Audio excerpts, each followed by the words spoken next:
Welcome back. It's a new year and a new world order, or at least a new Washington order, when Congress is gavelled back into session tomorrow. After World War II was over, we have, could I just say, 70 years, we have had a new world order, and it's been relatively peaceful. What we are allowing Vladimir Putin to do is undermine that world order. You are in danger of seeing the European Union come apart. That world order has to be maintained. But I think that in the future, which is what you're asking, first of all, there are going to be many more people who have this capability of really transforming the world. But never before has technology been so borderless. You know, in the period that you're talking about, we had a lot of new technology, great technology.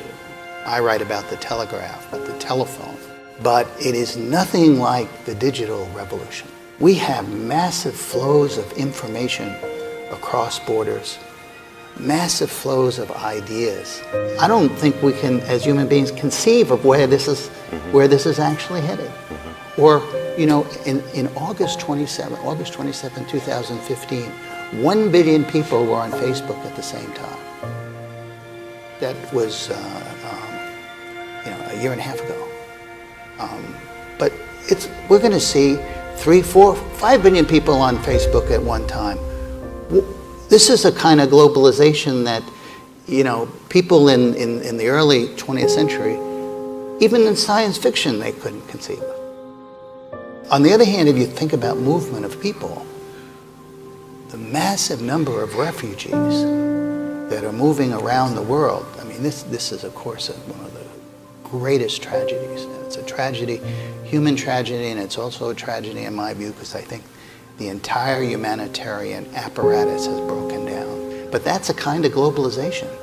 We're looking at a tragedy of unbelievable proportions. What's the logical end state of globalization? Is there going to be a Jean Monnet of the world? Are we going to have a single global currency? Are we going to have some form of global government? Begins with another mass shooting in America. The scene this time, a busy airport in South Florida. After a lone gunman began executing strangers at random in baggage claim. His family said he came home with mental issues, hearing voices in his head. Just 2 months ago, he walked into an FBI office in Alaska, claiming that his mind was being controlled by the CIA and the U.S. government, that they were forcing him to watch ISIS videos. I mean, he did not say a single word. He was emotionless. I just remember seeing his face and thinking, wow, he looks so young. He just had this blank stare, just kind of really just no emotions.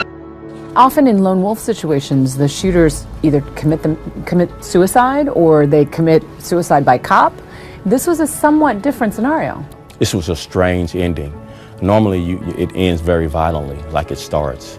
By him, basically, it appears he emptied his gun and then lay prone, giving himself up without a fight, which is a strange conclusion to all of this.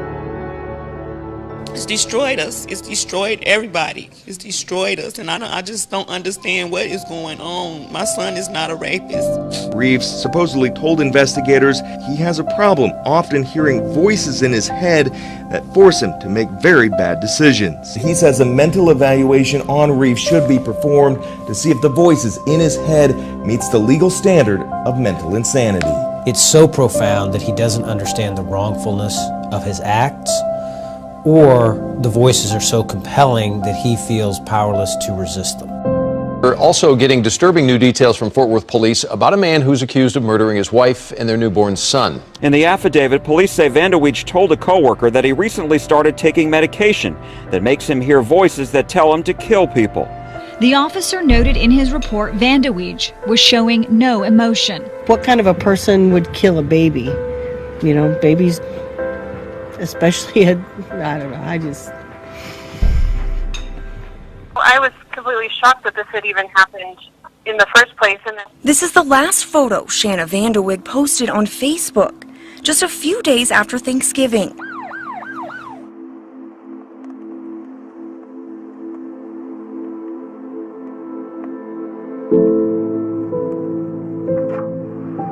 2 weeks later, Vanderwijk and her 3-month-old son were found dead. I know that she was so happy when she met him, and she kind of just changed, and they just seemed so happy together.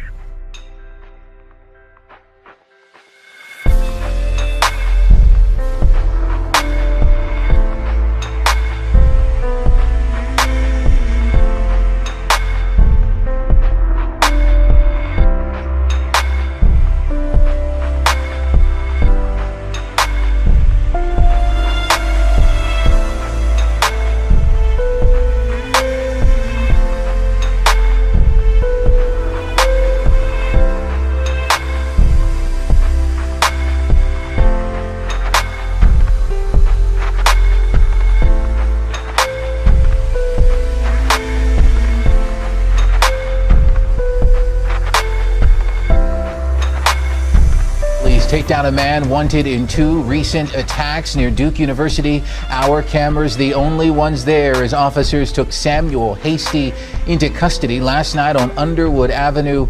Hasty speaking to ABC 11 in an exclusive. It's not me, he says, the 27-year-old denying his involvement in the crimes for a very surprising reason. Samuel Hasty agreed to a jailhouse interview here before facing a judge on sexual assault and robbery charges.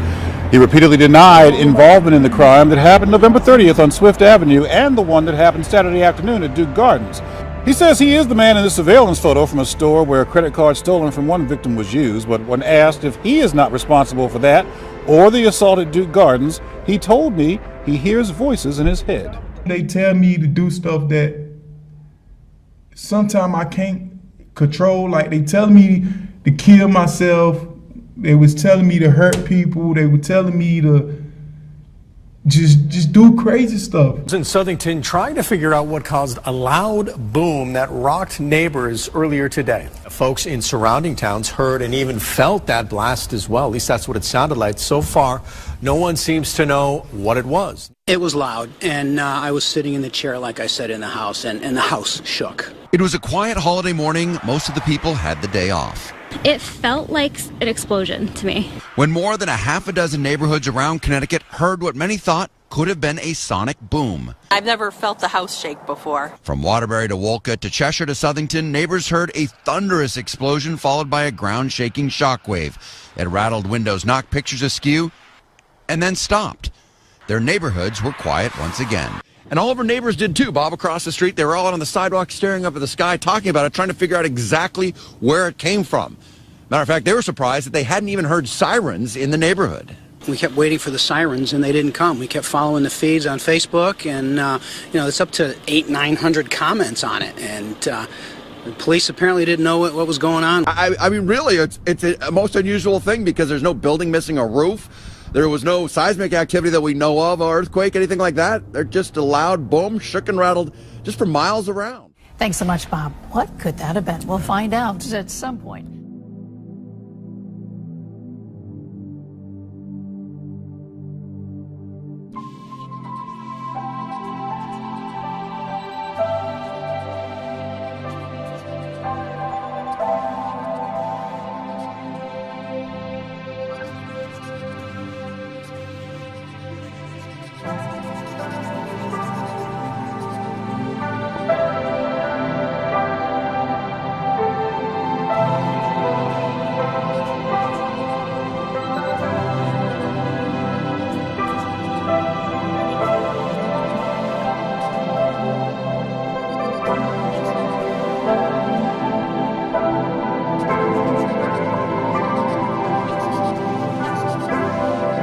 That the country will overcome the recent spate of attacks.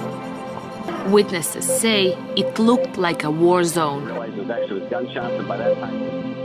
It's a more sustainable kind of globalization. And then you might see international institutions that are much smaller, much less, their ambitions are much, they're there to execute fewer things. And nation states that the governments are much more, they deal with one another, and globalization is a big issue. It's not kind of handed off. So I think that we may be headed for a different sort of model. I'm not sure, But the one thing I am sure of is we shouldn't be so wedded to what we've seen as the only way.